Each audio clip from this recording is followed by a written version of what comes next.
Hello everybody, it's Mrs. Bennett-Morgenstern again from my kitchen table. Hopefully the lighting is decent enough so you can see what I'm doing.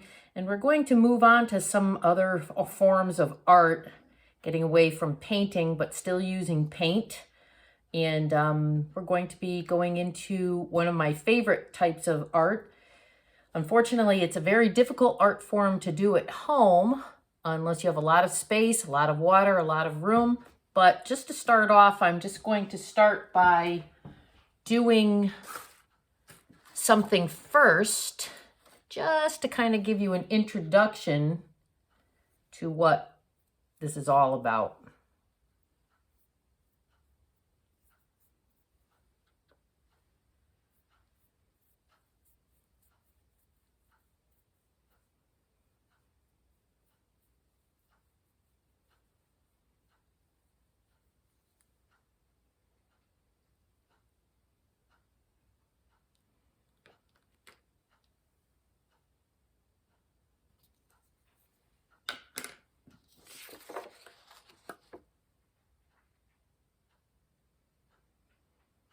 All right, what did I just do?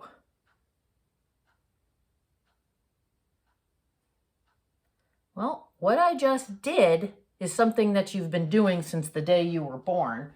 You don't even think about it, but it happens all the time. And I'm actually using the raised up surfaces on my hand to create an image.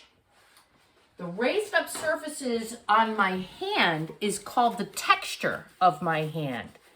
Texture is a description of the surface quality of an object. So objects can be rough, smooth, they can look shiny, they can feel soft. So when an artist is using texture, there's two ways he can do it. He can do it by describing the texture in his artwork through painting and drawing and printmaking, or he can physically make texture if he's creating something that's three-dimensional, like with clay or marble or wood, by carving or adding something to create texture. There's just a lot of possibilities when using texture, and printmaking, which is the art form that we're going to be going into now, it lends itself to using textures quite a bit. The first type of printmaking that we're going to discuss is a type of printmaking that is quite easy to do, and I've done it quite a bit. For some of you, this all might be a review, but for others, it's the first time you're seeing this. I don't always get to it towards the end of the year, but since we're a captive audience, I can do it now. And I'm going to create a special kind of print that is called a monotype. Okay, a monotype is kind of unique in the world of printmaking because most of the time when we do printmaking, we can create multiple copies. But with a monotype, by virtue of the fact that we're using the word mono, we're only going to create one print. Makes it very, very unique. So if you think about it, when I painted my hand and then I put it on the piece of paper, I transferred that image from my hand onto the paper. It's not an exact copy like in a Xerox machine or a copy machine, but it's a print, just like it is in a copy machine. So a couple of vocabulary words we've already talked about so far is texture, printmaking, the art of transferring an image from one surface to another. Monotype, a printmaking technique that creates one copy or results in one copy. One of the things that I like to use monotypes for is to create surfaces to do more printmaking on. And I'm not going to do that today. I'm going to do other forms of printmaking later on. But I might go back and use some of the monotype that I made today in order to use in other prints. And you'll see what I mean later on when I get to it. So what I'm doing here is got a nice clean surface. And we would be using the desks in the classroom. And I have some masking tape. You can use any kind of tape that is going to be able to get off of your counter or tabletop easily. Okay, you don't want to use any tape that's really super sticky. It's not going to be there very long, but just in case, you don't want to have that kind of mess on the table. And I've got just tempera paint here, right? This is exactly what we've been using in the classroom. Later on, I'm going to use other materials to do printmaking with.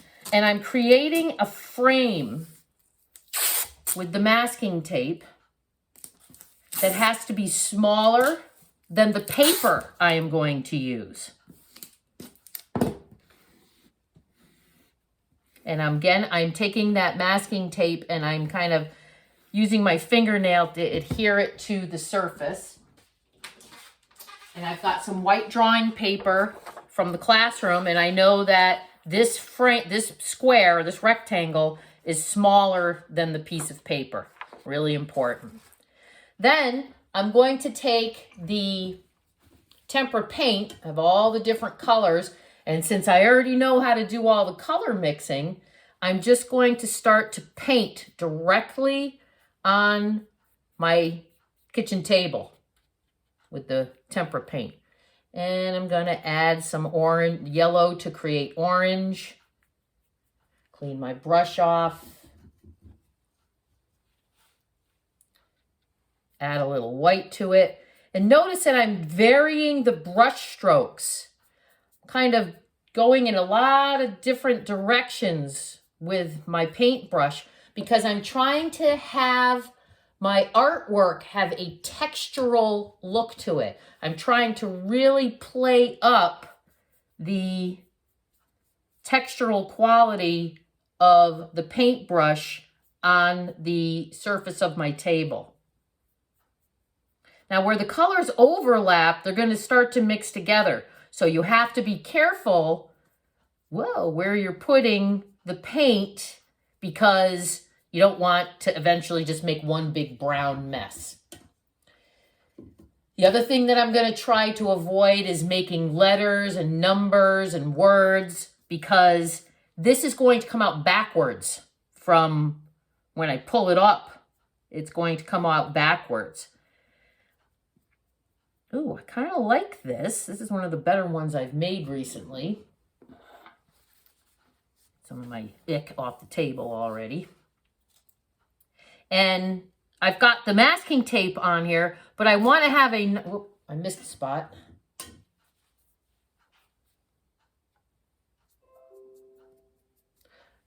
I don't want the masking tape to be interfering with the nice clean quality of the edges. So I'm going to pull up the masking tape and you'll see that I have a nice square design with a lot of brush strokes creating texture on my countertop, actually my kitchen table. Then I'm going to drop this, and I've got a cool little swirly thing here. I'll probably make some more out of this. I'm only going to do one today. Again, I don't want this video to last forever.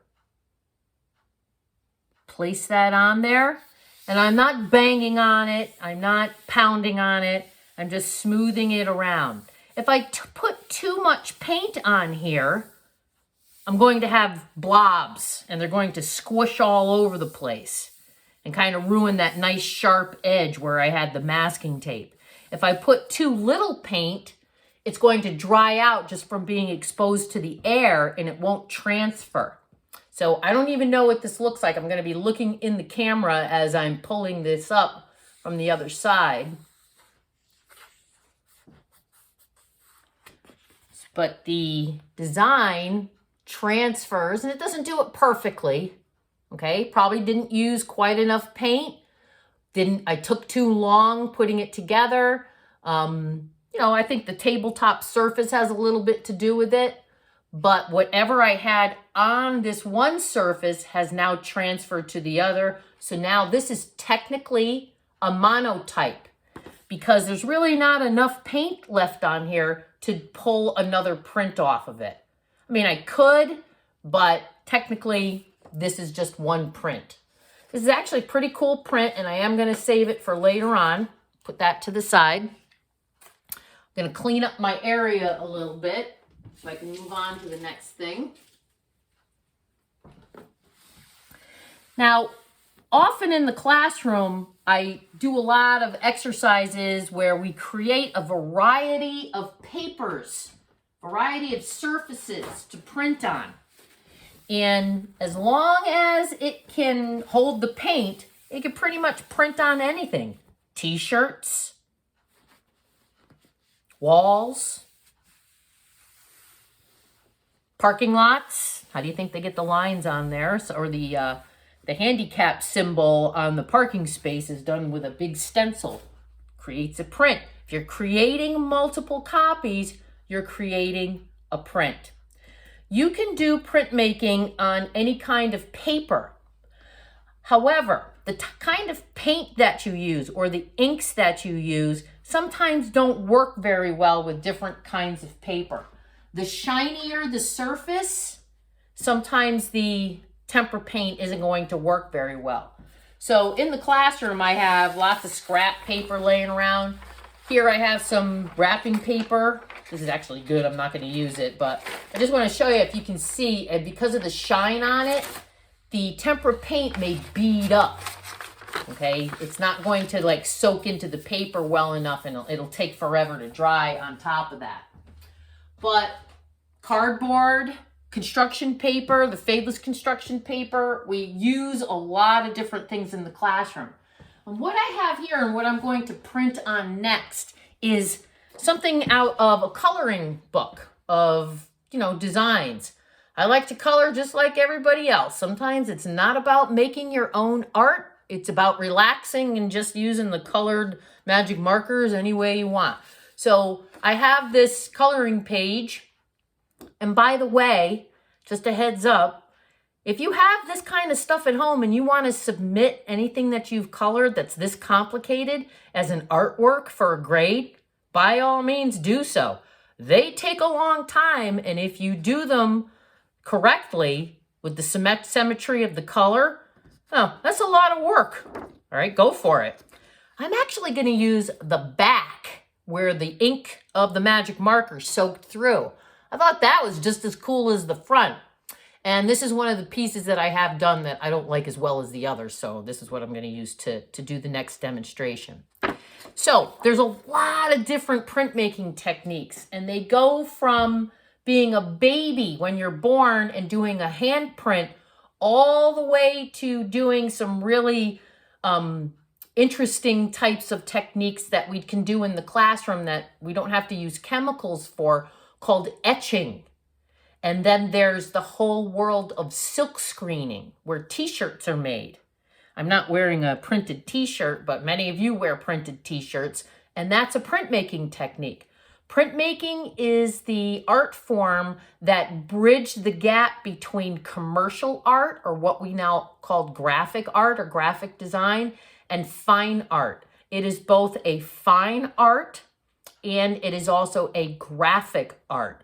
Because once you can mass produce something over and over and over again, especially using some of the equipment that's involved with printmaking, when you mass produce something, you can sell a lot more of it. A lot of the original pictures in books were done through printmaking, mostly woodcuts. I'm not going to go into woodcuts and that type of printmaking today. I'm going to do the type of printmaking that I think that if you have tempera paint around the house and just wrapping paper, you could probably do this at home pretty easily because you don't really need any kind of tools or any kind of skill. It's just the idea of creating a design on the surface that's interesting. And the way that we're going to do this is with found objects. We're not going to be making anything to print with. That's in the next video. We're just going to be using things that we find around the house that have textural quality. So they have a raised up surface. And of course, number one is your hand. But there are tons of things around the house that you can use. Sometimes in the younger grades, people like to do potato printing or apple printing because the shape of the apple or the shape of the potato when you cut it is kind of unique. Or you can carve into it. But anytime you carve into or add something to a surface, you're creating a different kind of printmaking. So this is the type of printmaking, found object printmaking, where you just find something and use it. You don't really have to do anything to it. So we have our printing surface, and we're still going to stick with using the tempera paint. I just want to show you that vocabulary list again. Found object printmaking uses objects with texture to print with. Okay, kind of a useful thing to know. I also have one of my favorite things to use in both classrooms, ceramics and in art, a styrofoam meat tray. Many uses, and we'll be using this again later on for a different style of printmaking, different technique, but today we're just going to use it as a paint tray. So I'm going to put some black in here. And I'm using this styrofoam meat tray because I need a lot of paint. And I'm using black in particular, so it'll really show up on this color. The first thing I'm going to use, and I don't know how much simpler this can be, is just a crumpled up piece of paper to print with. You can use a paper towel, but unfortunately, they get a little soggy. So newspaper is good. If you have any of that laying around, even if it's the circular that you get in the mail, even if you don't get newspapers, everybody gets junk mail. So when you crumple it up, you get all these different weird surfaces. We also use this in the ceramics room to do certain things. We also use it in watercolor painting to do lifting. So I'm tapping it after I dip it in, and I'm just going to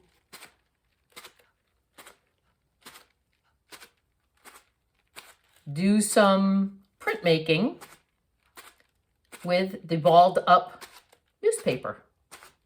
And, you know, tempera dries fairly quick, so I can always print over that, okay?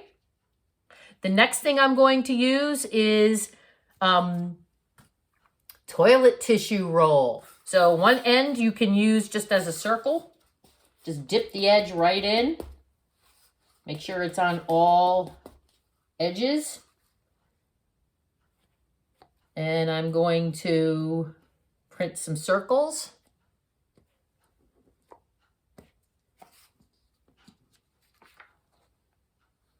Okay. A few more of those. Then I'm going to kind of squish the end here. So I have a leaf shape. If I had some green paint made, I could make leaves out of that, or petals of a flower. I'm just going to kind of attach that here and there to those circles. If you are at home and you're in charge of helping little brothers and sisters or taking care of little brothers and sisters, this is a great thing to do because all of this stuff is around your house. One of my favorite things, and that's why I hang on to a lot of the boxes that I get in the classroom, is corrugated cardboard. So the box itself, any piece that's got like a nice smooth surface on it with just the lines from the corrugation, there's so many things you can use. You can use the corrugated cardboard boxes to make sculptures, which I'll be doing later on. You can use them to print on, paint on. I've done that before. And you can use them for printmaking. Lots of cool things that you can do with corrugated cardboard. And if you're ordering from Amazon, you got them. Everybody's getting boxes. So what I did with the corrugated cardboard is I cut a piece out and I peeled the surface off. Okay, and I can also use this curly Q to print with. Okay. So I peeled the surface off, so now I have some lines, and I'm just going to, I bent it up so it's easier for me to stamp with, but using that texture, I just want to make sure I'm wiping off the excess paint so it's not going to get clogged. This you might have to press down a little bit. Oh yeah, that came out good.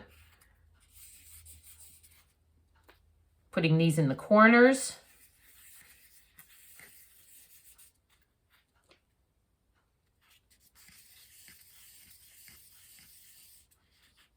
And then one in the middle.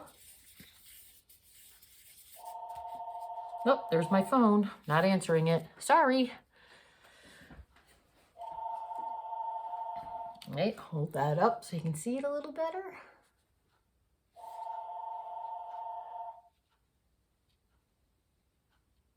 All right.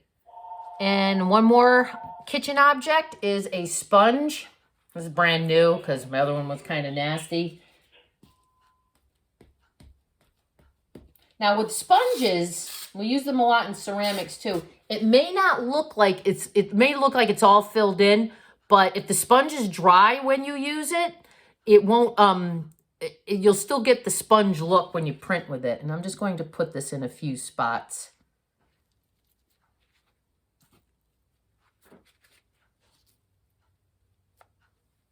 Okay. I don't really like the sponge as much as the other things I've used, but you know, live and learn. It's all experimentation.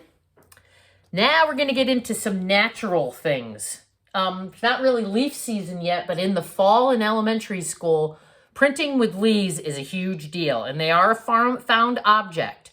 This is from the rhododendron bush out in front of my house, and I'm actually going to mix some white, yellow, and blue to get a light green.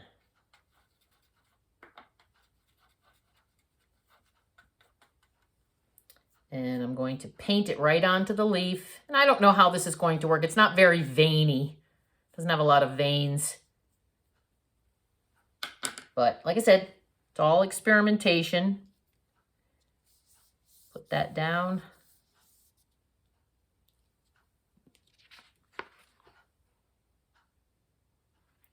Okay, I'm actually going to add more yellow to it. Try it again.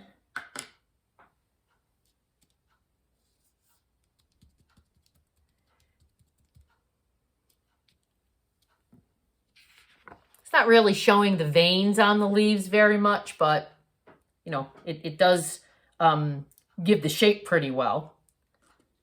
Here is a piece of a spruce tree. This one's probably a little bit harder to do. I'm actually going to use some of this black for that. I'm just going to try to get the paint on one side of the needles.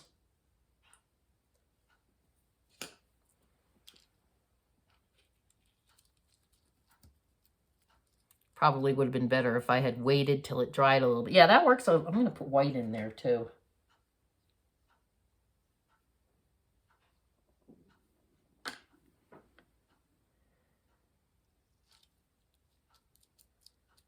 You do get a little messy when you do printmaking, and it is a colossal mess in the classroom when you have 28 people doing it. Well, I like that a lot. I'm actually going to put that to the side and get a piece of white scrap so you can see how that worked out a little bit better on the white paper.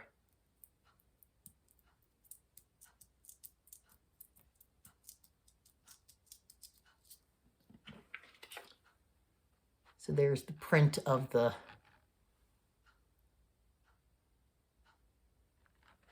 spruce leaf. Okay. So in this video, we looked at monotypes, which is making just one print. And we've looked at found object printing using textural objects that you find. You're not making anything. You're just using what you find to do printmaking. And we'll move on to something little bit more complicated for the next video. It's probably not something that you can do at home very easily unless you like to go buy your own art supplies, but it is important that you become familiar with it if you're going to continue on in art. But this is something you can absolutely try at home. So hope you enjoyed that. See you next time.